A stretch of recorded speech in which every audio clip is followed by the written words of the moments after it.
전국 190만 명이 참가했고 내일까지 1박 2일 밤샘 집회를 이어간다는 얘기도 나옵니다. 현재 촛불 집회 참가자들 상당수는 청와대 인근 통이동 로타리에서 경찰과 대치하고 있습니다. 박근혜 대통령이 시위대의 함성을 직접 들을 수 있는 매우 가까운 거리입니다. 지금 박 대통령은 어떤 마음으로 촛불의 소리를 듣고 있을까요? 고려대학교 법과대학 장영수 교수와 김관영 국민의당 원내수석 부대표 모시고 현 전국 상황 진단해 보겠습니다.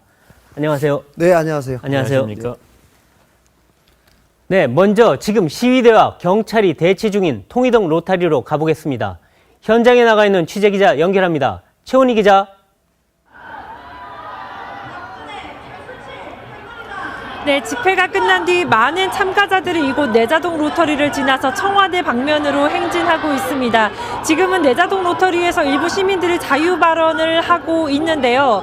원래는 1차 마지노선이 이곳 내자동 로터리였습니다. 하지만 앞서 1차 행진을 했던 시민들이 청운 효자동 센터에서 철수하지 않고 경찰과 대치하면서 집회를 계속 이어가는 바람에 이 내자동 로터리를 넘어서 행진을 하게 된 겁니다.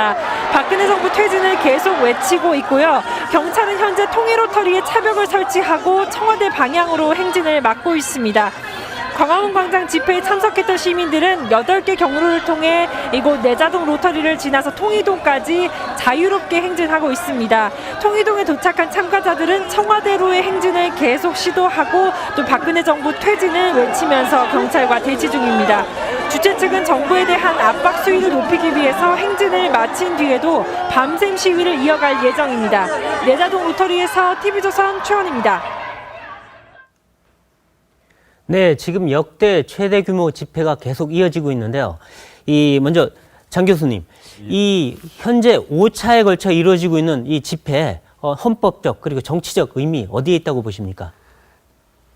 이 집회의 결과가 어떻게 나타나냐면 우리가 조금 더 지켜봐야 되겠지만 지금 현재 상황에서 이미 분명한 것은 국민들이 주권자다라고 하는 점, 이걸 국민들 스스로가 인식하고 있고 그것을 확인시켜주고 있다는 점이죠. 네.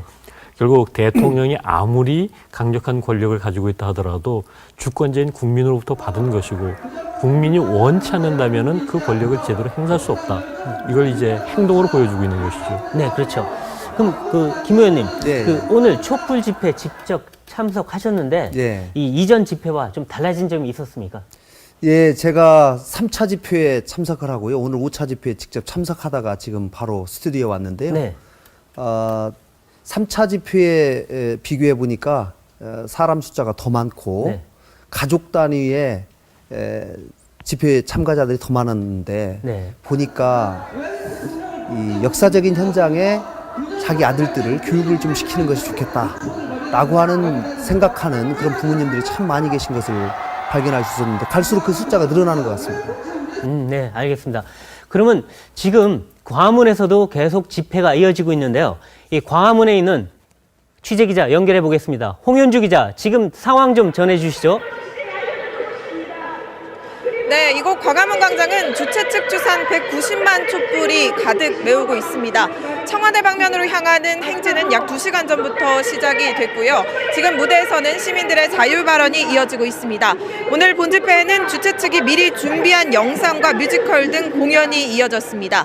가수 안치환 씨와 양희은 씨가 나왔을 때는 시민들이 박수를 치면서 축제 분위기를 자아내기도 했습니다. 저녁 8시 정각에는 집회 참가자들이 저항의 의미로 일제히 촛불을 끄는 저항의 1분 소등 행사를 진행했습니다. 시민들은 이곳 광화문 광장을 출발해 종로와 서대문 등 8개 경로를 통해 2차 행진을 벌이고 내자동 로터리에 집결합니다. 자정쯤 해산했던 앞선 4차례 집회와 달리 이번엔 내일 새벽 5시까지 1박 2일 집회를 이어갈 계획입니다. 경찰은 만일의 사태에 대비해 280개 중대 2만 5천 명의 병력을 배치했습니다. 이번 촛불 집회 역시 평화 집회로 마무리될 수 있을지 관심이 모아지고 있습니다. 광화문 광장에서 TV조선 홍현주입니다. 네, 그럼 여기서 오늘 촛불 집회와 과거 대규모 집회 시위를 한번 비교 분석해 보겠습니다. 민주화 시대 집회 시위 대표적인 사례는 아무래도 4.19 혁명, 60항쟁, 탄핵 반대 집회 등이 있는데요. 준비된 도표 먼저 보면서 설명 좀 드려보겠습니다. 자, 4.19 혁명, 아무래도 이승만 대통령의 부정선거 때문에 일어난 거고 결국 이 대통령 하야까지 일주일 만에 이어지는 그런 상황이었는데요. 당시 한 10만 명 정도가 최대 인파였습니다. 그리고 60항쟁 본다면 뭐 4.13 호원 조치 때문에 일어났고 결국 20일 만에 6.29 선언으로 끝이 났죠. 그때도 인파는 수십만 명이었습니다. 뭐 탄핵 반대 집회 본다면 노무현 대통령 탄핵 때문에 일어났고 결국 이 2달 가까운 그 탄핵 그 논란 속에 결국엔 탄핵 기각으로 끝났습니다. 근데 이번에는 이제 이 최순실 국정농단 사건 때문에 일어났는데 이게 지금 5차에 걸쳐서 오늘에 걸쳐서 일어났고 이 지난 2주 전만 해도 100만 명이다 했는데 오늘만 해도 주최 측 추산입니다만 190만 명이다. 이렇게 지금 역대 최대 규모라고 합니다. 그럼 이거에 대해서 과거 집회와 지금 우리가 보고 있는 이 현재 촛불 집회 어떤 차이가 있는지 장 교수님 어떻게 보십니까? 예, 일단 이러한 집회들의 성격의 변화를 통해서 민주화의 척도를 볼 수가 있는데요. 1960년 당시에 있어가지고서는 어떤 정부의 부정에 대해서 국민들이 대규모 집회 시위를 했었을 때 경찰이 총격을 가했습니다. 네. 수많은 사람들이 죽고 다치고 결국 그 결과로서 이승만 대통령이 하야를 했었죠. 1987년 6월 항쟁 같은 경우에 있어서는 이제 이 50 정권에 있어서의 어떤 그런 강력한 억압 정치에 대해서 이제 시민들이 반발하고서 대규모 군중 집회를 했었고, 네. 그때도 많은 사람들이 유혈 충돌이 있지 않을까 두려워했었습니다. 네. 하지만 다행히 유혈 충돌 없이 결국 6.29 선언을 통해 가지고 국민들의 요구를 갖다가 수용하면서 마무리가 됐었습니다. 네. 그리고 오늘의 집회 같은 경우에 있어서는 경찰이 발포하고 유혈 충돌이 일어나리라는 우려를 거의 안 합니다. 그렇죠. 없죠. 결국 그만큼이나 이제 국가 권력이 시민의 국민들의 목소리를 갖다가 받아들이는 데 있어 가지고 어떤 강제력으로 하는 것은 한계가 있다는 것을 이제 받아들이는 변화가 있었고, 네. 또 거기에 상응해서 시민들도 성숙한 질서의식, 시민의식을 갖다 보여주고 있는 네. 그런 집회의 발전이 있었다고 봅니다. 네, 그렇죠. 우리 김 의원님도 뭐 80년대 학번이시고 과거 이 민주화 운동 많이 보셨을 텐데 뭐 그때랑 비교도 하지만 지금 보면 그때는 그래도 독재 정권도 거기에 응한 면도 있었어요. 6.29라는. 네. 근데 지금 박근혜 대통령이 좀 거기에 대해서 대답이 좀 없다. 이런 얘기도 있는데 어떻게 보십니까? 네, 80년대 제가 대학교 1학년이었습니다. 6.29 선언 60항쟁 때 청계천에서 많은 시위를 했던 경험이 있습니다. 당시에 넥타이 부대가 주도가 된 것이 맞습니다. 6.29 선언의 큰 도화선이 됐는데요. 예, 예. 저는 그때에 비해서 지금 가족 단위의 아주 어린 어린이부터 70대 노인에 이르기까지 연령에 관계없이 많은 국민들이 직접 시위에 참여를 하고 그것도 네. 대단히 평화적으로 참여하고 있는 이런 모습들을 보면서 네. 야, 이게 대한민국이 정말 많이 성숙했고 민주주의가 발달했구나 네. 라고 하는 걸 느꼈고요. 네. 저는 조만간 네.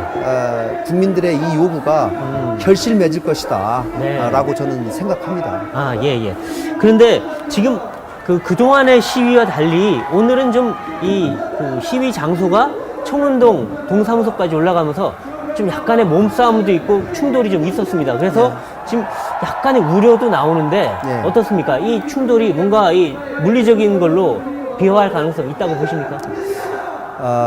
사람이 서로 대치가 되고 네. 감정이 격해지면 물리적인 충돌로 비화될 가능성은 항상 있는 겁니다. 네네. 그러나 물리적인 충돌이 있었을 때 또 경찰이나 이 정권에서 그것을 악용할 네. 가능성이 있기 때문에 꼭 평화적 시위를 해달라라는 부탁을 드리고 싶고요. 저희 당에서는 그러한 우려 때문에 네. 집회를 꼭 평화적으로 해주시라고 국민 바가 아, 예.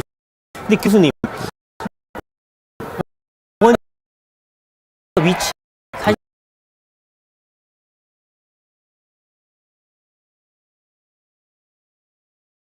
한 지점은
있다면 네. 저는 지금과 같은 상황은 맞이하지 않을 수도 있었다 이렇게 판단.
총리가 바뀌지 않는 권한대행 되고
저는 뭐 그냥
시작해서 삼청도까지를 그렇죠. 소위 말해서 경복궁 라인이라고 이야기합니다. 이것이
식으로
탄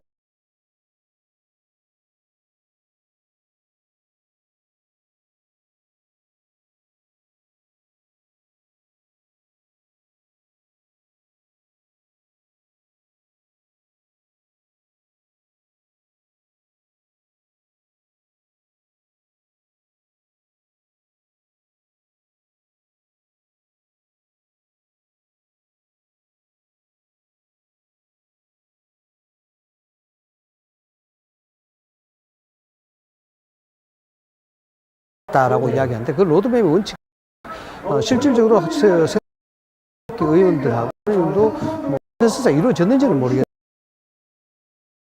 우리 상식적으로 보더라도 지금 탄핵 외에는 방법이 없고 또 새누리당이 지금 현 체제로서는 어떻게 당의 존립조차도 이야기할 수 없는 그런 상태가 되기 때문에 대체적으로 저는 뭐 침묵에 나서는 게 좀 있다고 봅니다. 친박 진영에서도 지금 이 상황을 빨리 타개하려고 하면 대통령의 거취가 빨리 결정이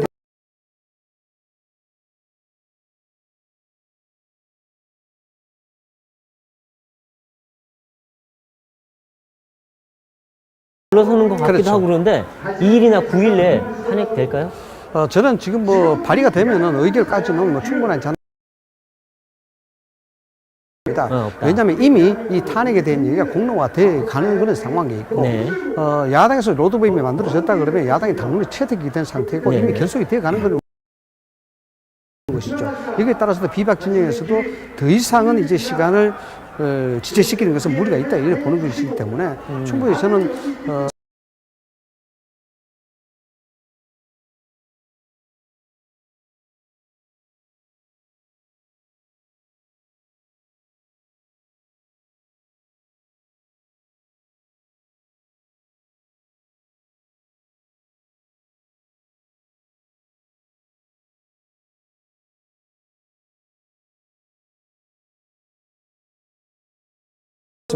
이야기를 하는데 아무래도 이제 비박계 입장에서 본다면 오늘 집회가 상당히 좀 계기점이 될 것 같아요.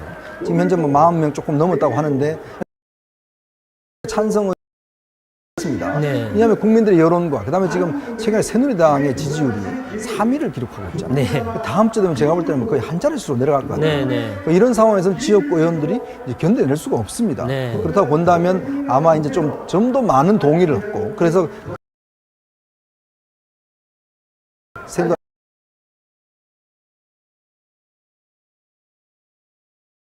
구일적으로 좀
네. 특히 이제 학생들, 고등학생들 같은 경우도 굉장히 조리 있게 이야기를 하고 특히 이제 보면은 그런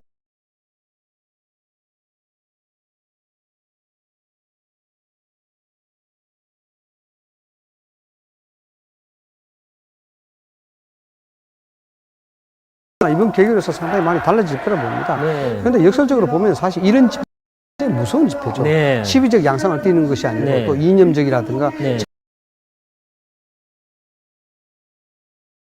합류를 해서 집회를 한다는 것은 그만큼 이것이 언제 속하지도 않고 국민의 목소리 오롯이 그렇게 전한다 이렇게 보면 네. 더 무서운 것이죠. 길거리에서 1인 발언들을 하는데 그 발언들이 굉장히 재미있고 논리적이고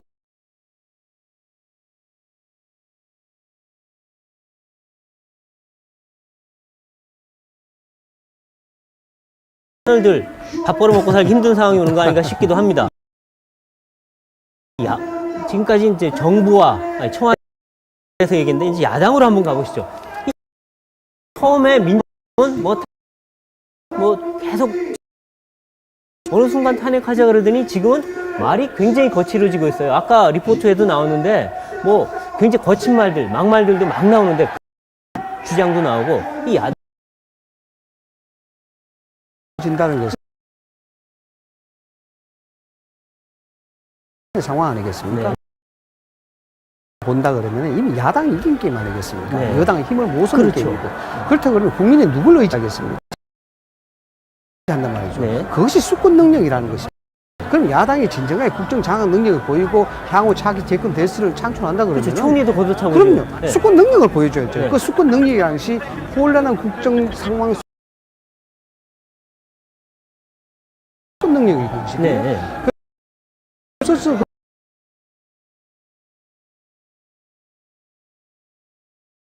하고 있다라는 네. 그런 느낌을 지울 수가 없습니다. 그렇죠. 그래서 이 부분은 상당히 저쪽에서 전략적으로 본다면 대단히 실기를 하는 것이 아니냐. 실기를 하고 있다. 네, 그렇게 보는 것입니다. 이 의원님, 네. 우리 아까도 이제 편가르게 얘기했는데 문재인 전 대표 보면 지금 이 보수 전체를 싸잡아서 비판하고 있어요. 뭐 불태워버리자. 그 다음에 외국 세력이다. 이 어떻게 보면 노무현 전 대통령 시대에 있었던 일싸움 이거 재현되는 것 같은데 어떻게 보십니까? 이제 문재인 전 대표와 추미애